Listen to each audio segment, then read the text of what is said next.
नमस्कार, स्वागत है आप सबका बोलता हिंदुस्तान पर। मैं हूं आपके साथ निकिता मिश्रा। आज हम बात करेंगे इस वीडियो में कि किस तरह से ज्ञानेश कुमार को यानी चुनाव आयुक्त को, मुख्य चुनाव आयुक्त ज्ञानेश कुमार को उनके ही अधिकारी ने उन्हें सुना दिया। आखिर ज्ञानेश कुमार को उनके खुद के अफसर ने कैसे एक मीटिंग में जबरदस्त सुनाते हुए कह दिया, आप मुझसे ऐसे बात नहीं कर सकते हैं, you can't talk to me like this. मेरे पास 25 साल का अनुभव है। कैसे ज्ञानेश कुमार अपने ही अफसर के साथ मीटिंग में कुछ मिनटों के लिए चुप रहने पर मजबूर हो गए। ज्ञानेश कुमार को लेकर विपक्ष की तमाम पार्टियां तो लगातार कुछ ना कुछ बोलती रहती है। ज्ञानेश कुमार पर आरोप तो लगते रहते हैं कि वो बीजेपी के लिए काम करते हैं, वो बीजेपी के साथ मिलकर चुनाव कराते हैं। ये सारी बातें विपक्ष के तमाम नेता कहते रहते हैं, लेकिन अब खुद उनके अपने सिस्टम में उनके अपने डिपार्टमेंट के लोग न केवल उनको आईना दिखा रहे हैं, बल्कि ये भी बता रहे हैं कि केवल आप ही को एक्सपीरियंस नहीं है, अनुभव नहीं है, या हम भी यहां पर अनुभव के साथ काम कर रहे हैं। दरअसल कोलकाता में एक बहुत ही हाई लेवल की मीटिंग चल रही थी और ज्ञानेश कुमार को उनके अधिकारी ने बहुत जबरदस्त तरीके से सुनाया। लेकिन शुरुआत ज्ञानेश कुमार ने की थी अधिकारी को सुनाने के लिए।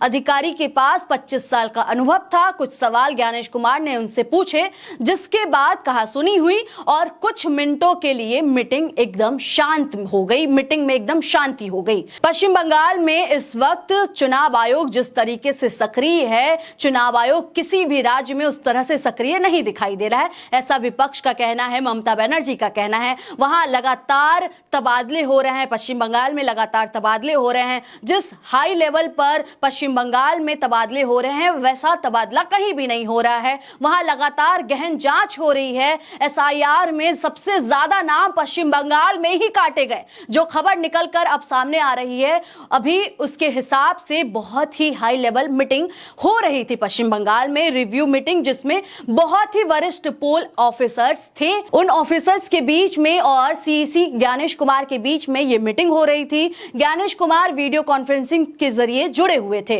वर्चुअल मीटिंग हो रही थी और जो वरिष्ठ पोल ऑफिसर्स थे, इलेक्शन कमीशन के जनरल ऑब्जर्वर अनुराग यादव ने ज्ञानेश कुमार के एक कमेंट पर टिप्पणी कर दी।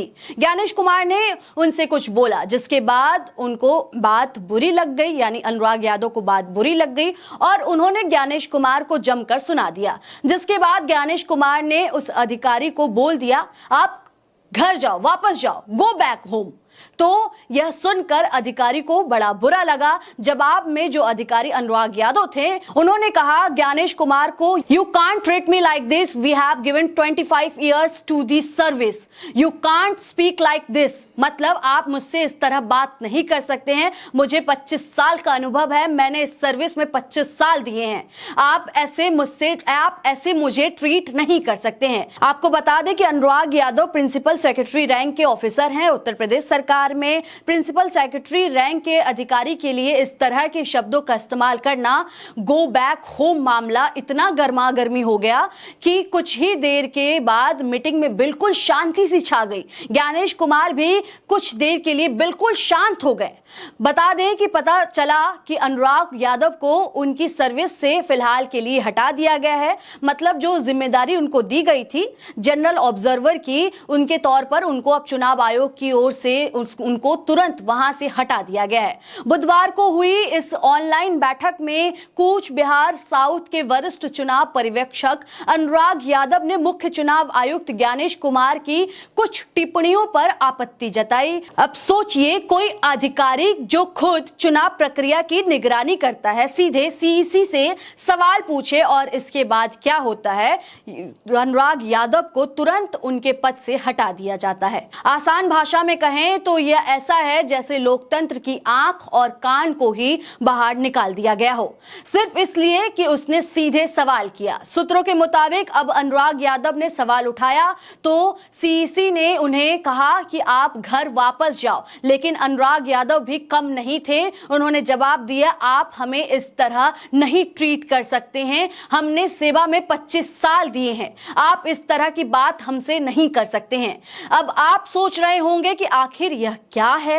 एक वरिष्ठ अधिकारी जिसने 25 साल सेवा दी है, सिर्फ इसलिए बाहर कर दिया गया कि चुनाव आयोग से सवाल किया, और इसके पीछे जो तर्क दिया गया वह है पेशेवर अयोग्यता, या आसान भाषा में इसे कहें तो काम में ढिलाई या लापरवाही, ऐसा ही कुछ कह सकते हैं। लेकिन ध्यान दें, यह वही व्यक्ति था जिसने कई दिन मैदान में रहकर चुनाव प्रक्रिया देखी, और चुनाव आयोग की शिकायत यह थी कि अनुराग यादव अपने इलाके में मतदान केंद्र यानी पोलिंग बूथ की संख्या सही नहीं बता रहे हैं। अब सवाल यह उठता है कि अगर किसी अधिकारी ने कई दिन चुनावी निगरानी की है, फिर भी बुनियादी जानकारी नहीं बता पा रहे हैं, तो इसका दोष पर्यवेक्षक पर है या उस पूरे सिस्टम का है? तो इस पूरे मामले से हमें दो बातें साफ दिखती है।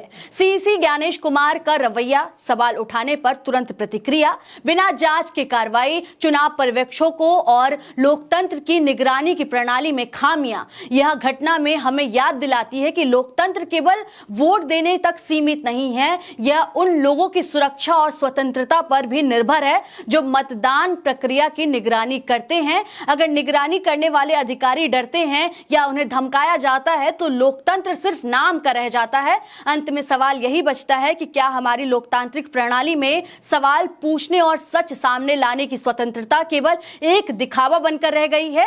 और क्या चुनाव आयुक्त ज्ञानेश कुमार लोकतंत्र की आंखें हैं या उन्हें बंद कर देने वाले स्वयं वो खुद हैं? फिलहाल इस रिपोर्ट में इतना ही है। आपको क्या लगता है इस पूरे रिपोर्ट पर? आप क्या सोचते हैं? अपनी राय हमें कमेंट्स के जरिए जरूर बताएं। आपको क्या लगता है, क्या अनुराग यादव जो बड़े अधिकारी हैं उन्होंने जो जवाब देकर के गलती कर दी है? आप क्या सोचते हैं? ये कमेंट्स के जरिए आप जरूर बताएं। और अगर अभी तक आपने बोलता हिंदुस्तान को सब्सक्राइब नहीं किया है तो सब्सक्राइब करना ना भूलें। धन्यवाद।